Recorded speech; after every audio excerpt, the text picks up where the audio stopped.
za giza, katika kurasa za historia zilizofunikwa na vumbi la siri, katika sauti zilizoongea usiku wa manane, zipo simulizi ambazo hazijasimuliwa. Zipo hadithi ukizisikia hutabaki kama ulivyo. Hutabaki ulivyokuwa. The son of Osama bin Laden has been killed. Karibu in US counter-terrorism. kwenye ulimwengu wa simulizi za kusisimua. Hii ni story moja ya Crown TV.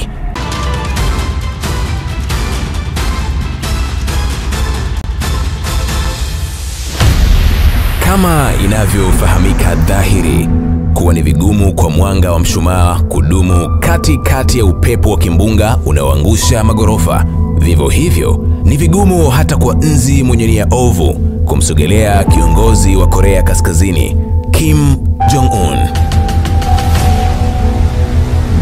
생각한다면 천만에 그러한 위험한 시도는 즉시 강력한. Huyu ni kiongozi ambaye vyombo vya habari vya magharibi vimekuwa vikimwelezea kwa namna ambayo imetofautiana sana na mtazamo wa rais wa Marekani Donald Trump pamoja na mchezaji nguli wa mpira wa kikapu kutoka Marekani Dennis Rodman, waliokutana naye uso kwa macho na kushiriki naye karamu. Huyu ni kiongozi wa nchi maarufu kwa kutengeneza makombora hatari ya nyuklia. Imewahi kudaiwa kuwa inatishia usalama wa dunia kwa kumiliki makombora hayo. Lakini utetezi wake ni wa kwamba kama nchi ndogo inayotishiwa na Marekani na washirika wake imeamua kutengeneza ngao ya kujilinda endapo itaguswa, eti ni kama wale wadudu wanaotoa harufu mbaya ukiwagusa. Usipowagusa, hiyo harufu hutaisikia kamwe hata wakikatiza mbele ya pua yako. Kim Jong-un ni mrithi wa kiti cha uongozi kutoka kwa baba yake mzazi Kim Jong-il aliyefariki mnamo Disemba 17 mwaka 2011. Kuna wakati vyombo hivyo vya magharibi viliwahi kuripoti taarifa zilizosambaa kwa kasi kuwa Kim Jong-un yu mahututi na kwamba huenda ameshafariki dunia. North Korea in one way is a cult, and a cult leader has to be seen, especially a new leader. So Kim Jong-un toured around the country, and then all of a sudden he disappeared. He hasn't been seen in public since September 3. Rais Donald Trump wakati huo alitofautiana na vyombo hivyo. Alionyesha kutoamini taarifa hizo na alitupa dongo kwa vyombo vya habari vya Marekani kuwa kama taarifa hiyo imetolewa na CNN, hawezi kuwa na imani nayo kwa asilimia zote. Na kweli, taarifa zilizothibitishwa baadaye ni kwamba kiongozi huyo alikuwa hai na mwenye afya njema. Usiri wa maisha yake ni sehemu ya mbinu zinazotumiwa kumpa ulinzi mkali kiongozi huyo. Ikumbukwe kuwa hata CIA na FBI wa Marekani hawana uhakika wa umri wake, ingawa amesoma katika nchi za Ulaya. Mwalimu mmoja aliyewahi kumfundisha Kim Jong-un huko nchini Uswizi aliambia BBC kwenye makala maalum kuwa anahisi wakati huo alikuwa na umri wa miaka 14, lakini hana uhakika. Hii ni kutokana na usiri wa maisha yake. Hivyo wanakadiria kuwa atakuwa na umri wa kati ya miaka 42 hadi 43. Story moja leo inazikata takriban kilomita 10,330 kutoka Bongo, Dar es Salaam mpaka Pyongyang, Korea Kaskazini, kuyafahamu yote kuhusu ulinzi wa kiongozi huyu maarufu duniani, Kim Jong-un. Mimi ni ndugu yako wa karibu Harun Tambwe, na hii ni story moja.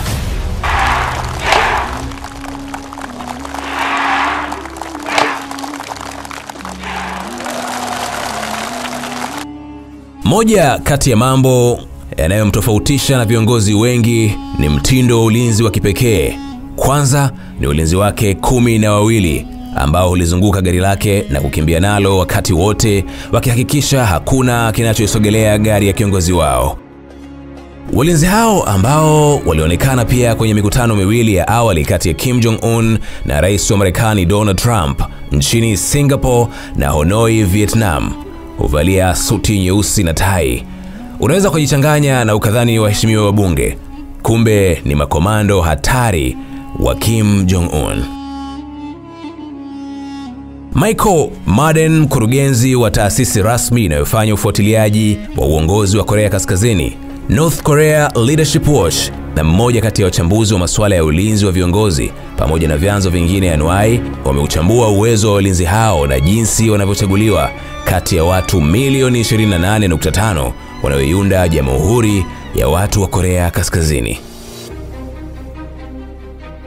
Walinzi hao binafsi wa Kim Jong-un, hasa wanaokimbia pembeni mwa gari lake, ni sehemu ya kikosi maalum kinachoitwa Central Part Office No. 6 au jina rasmi The Main Office of Adjutants. Timu ya The Main Office of Adjutants huchaguliwa kutoka katika kikosi cha makomando wa jeshi la watu wa Korea Kaskazini KPA. Hata hivyo, pamoja na sifa ya kuwa makomando wenye uwezo wa hali ya juu, sifa nyingine muhimu hutazamwa katika kuchagua mlinzi wa kikosi hicho anayetakiwa kuwa pembeni ya kiongozi mkuu wa nchi hiyo, nchi ambayo iko kwenye mzozo mkubwa wa kijeshi na mataifa mengi yenye nguvu duniani, hususan Marekani na washirika wake. Moja ya vigezo hivyo ni pamoja na kuangalia kimo cha komando anayechaguliwa. Anapaswa kuwa na kima chenye uwiano unaoendana sawa na kimo cha Kim Jong-un. Pia lazima komando anayechaguliwa awe na uwezo mzuri na usio na shaka wa kuona vizuri bila kutumia miwani. Makomando hao wanapaswa kuwa na uwezo mkubwa wa kutumia silaha, kupigana mitindo ya martial arts, kupewa mafunzo mengine maalum na makali ili kuwapa uwezo zaidi wa kipekee tofauti na makomando wengine katika kumlinda kiongozi. Hii inahusisha pia mafunzo ya kukwepa kunaswa na adui kwa namna yoyote na kuokoa mtu hata katikati ya maadui wenye silaha. Kama ilivyo kwa makomando wengine, hupitia mafunzo ya uwezo wa mwili kukabiliana na mateso, mafunzo ya tabia na mengine, lakini kwao huwa na ziada ya kutunza siri na hata kufa katikati ya mateso wakiilinda siri ya nchi yao. Msisitizo mwingine ni uwezo wa walinzi hao kutazama au kuona kwa haraka na kusoma eneo lote alipo kiongozi wao, kubaini hatari na kusoma saikolojia za watu hata kwenye hadhara kubwa kiasi gani. Hii ni tofauti kidogo na walinzi wengi wa wakuu wa nchi ambao huvaa miwani maalumu nyeusi yenye uwezo wa kuvuta taswira ya watu kutoka kwenye maeneo mbalimbali, kupiga picha na wakati mwingine kubaini vitu vya kielektroniki vinavyoweza kuwa tishio. Lakini kwa walinzi hao wa Kim Jong-un, wao macho yao halisi yanatumika zaidi. Pamoja na uwezo huo, wana uwezo wa kuzima tishio lolote kutoka kwa watu wa pembeni dhidi ya kiongozi huyo kwa kutumia mikono na miili yao, hata kama watu hao wana silaha.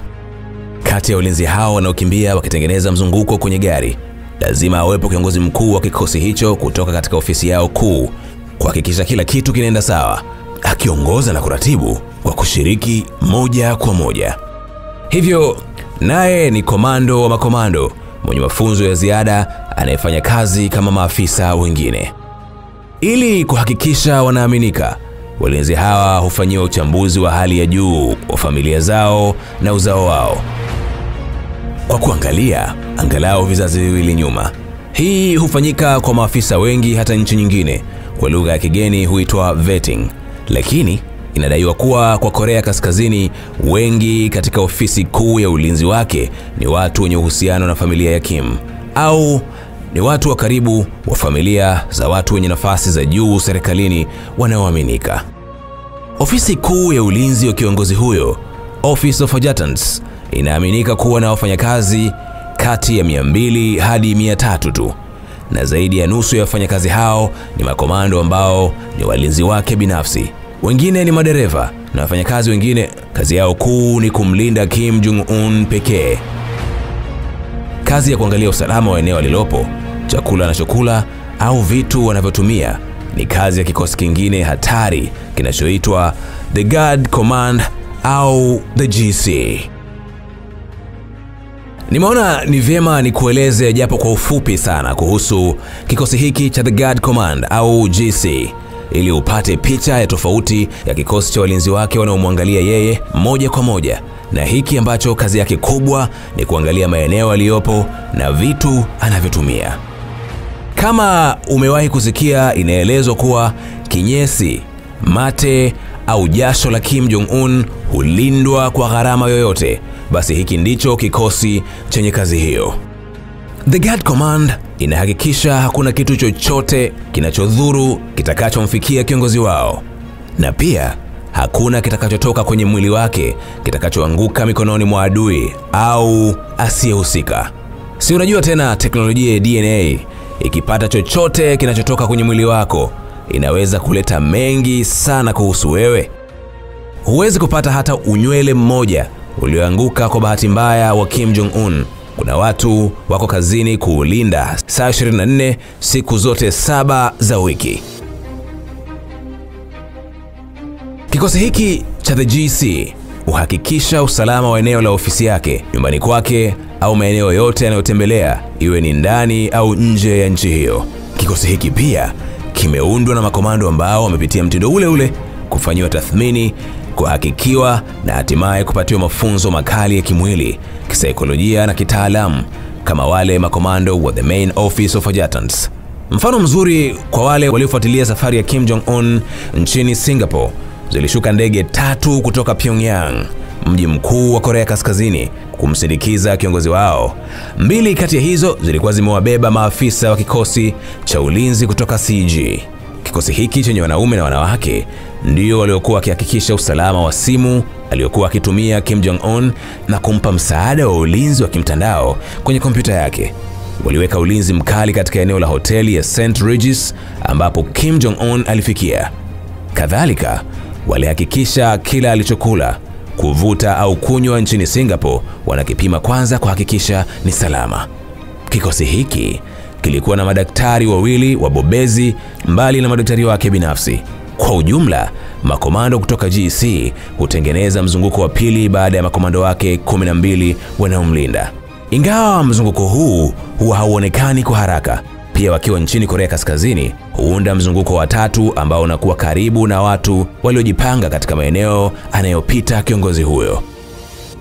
Kwa hivyo, wakati wale walinzi 12 wanaokimbia kuzunguka gari alilopo Kim Jong-un wakiwa kivutio cha macho ya wengi na taswira ya ulinzi wa kiongozi huyo, nyuma ya pazia huwa kuna mizunguko mingine 2 ya ziada isiyoonekana dhahiri, ambayo ni huweka ulinzi mkali zaidi kuhakikisha hakuna hata nzi mwenye nia ovu anayesogea karibu na kiongozi huyo. Hii ni sehemu ndogo tu ya ulinzi binafsi wa Kim Jong-un, kiongozi mwenye umri mdogo unaosadikiwa kuwa kati ya miaka 42 na 43. Ingawa ukisoma kwenye Wikipedia wameamua iwe 41 kwa maana kuwa amezaliwa mwaka 1984. Moja ya kati ya vitu adimu zaidi kupata nchini humo ni taarifa kuhusu Kim Jong-un na serikali yake. Hiyo ni siri kuu hadi wao wenyewe waamue kukupatia. Wananchi wanaishi kizalendo kutokana na jinsi walivyofunzwa kuanzia utotoni kumheshimu kiongozi wa nchi hiyo na serikali kwa ujumla. Korea Kaskazini ni nchi ya kikomunisti. Sauti ya Kim Jong-un ni sauti ya kiongozi na uheshimiwa kama amri inayopaswa kufanyiwa kazi pasavyo, na karibu kila kijana hupewa mafunzo angalau ya msingi ya kijeshi. Kupitia makala kadhaa nilizowahi kuziona na kusoma mitandaoni na kwingineko, kwa jicho la 3, wananchi wa Korea Kaskazini wanaishi maisha bora kuliko baadhi ya wananchi wa nchi kadhaa za bara la Asia. Ingawa kinachosimuliwa sana mitandaoni kinaogofya kuhusu nchi hiyo, haina maana kuwa ndani ya Korea Kaskazini watu hawatabasamu kabisa kama inavyoelezwa.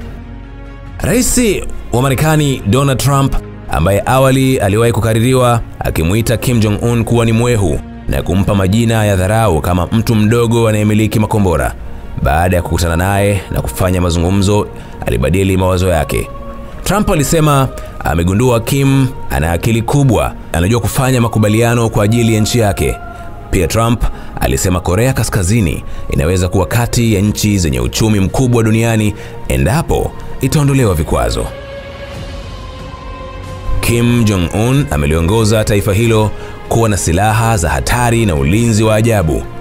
Ni nchi ndogo ambayo idadi ya watu wake ni takribani nusu ya idadi ya wananchi wa Tanzania. Uhusiano wake imara na China na washirika wake pia ni moja kati ya nguzo na mambo makubwa yanayoipa nguvu zaidi siku zote. Hii ni Story Moja. Mimi ni ndugu yako wa karibu Harun Tambwe, na hii ni Crown TV.